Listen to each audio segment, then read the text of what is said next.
Erin Ansenade du lycée privé La Trinité de Béziers.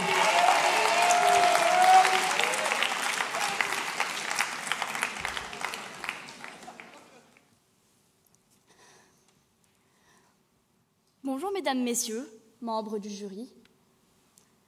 Je vais vous présenter aujourd'hui un texte que nous aurions pu intituler « Du conte à la réalité ». Il était une fois notre terre. Au commencement, elle n'était rien. Fruit du hasard, grain de riz dans l'univers. Nulle vie ne troublait encore ces étendues désertes. Puis s'enchaînèrent les grands déserts, et avec elles, le vivant. Les premières cellules laissèrent place aux vertébrés marins, et ceux-là évoluèrent jusqu'à se déplacer sur Terre. Il y eut le Crétacé, âge d'or des dinosaures, et puis cette fameuse extinction qui extermina tout, mis à part quelques insectes.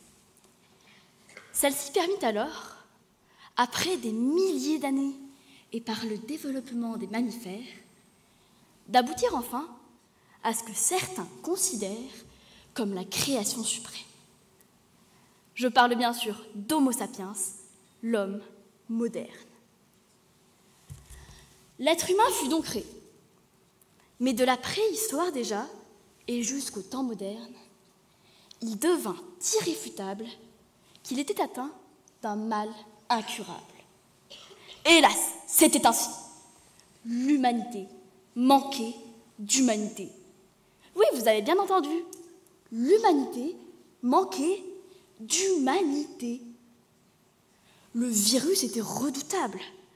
L'indice de propagation élevé. Et bientôt, l'ensemble des êtres humains de cette planète furent atteints. Ah, on constata une profusion de symptômes.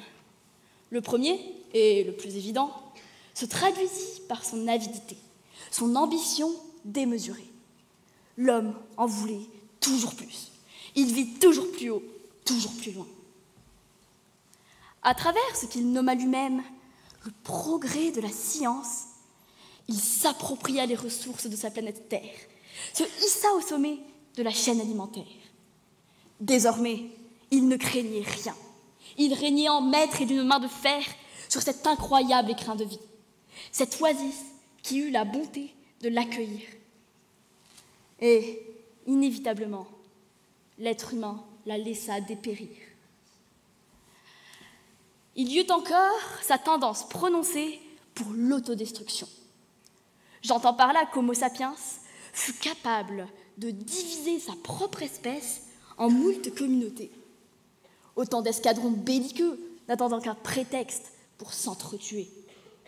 Ainsi naquirent les guerres, symbole même de l'absurde, de la cruauté, de la destruction aveugle et insensée. L'homme est un loup pour l'homme, disait Thomas Hobbes, l'un de ces bipèdes. Et il avait raison, car l'humanité se détruisit elle-même. Elle ne sut pas vivre en paix. Son caractère même l'a condamnée. L'espèce humaine est donc malade, et même, si je puis dire, en phase terminale. Il y a urgence, car le mal qui la ronge mène, comme nous l'avons vu, à l'annihilation complète de ce gigantesque écosystème. Quel serait donc le remède? Quel artefact miraculeux lui permettrait de se remettre? Il serait peut-être temps que les hommes se mettent en quête de la réponse.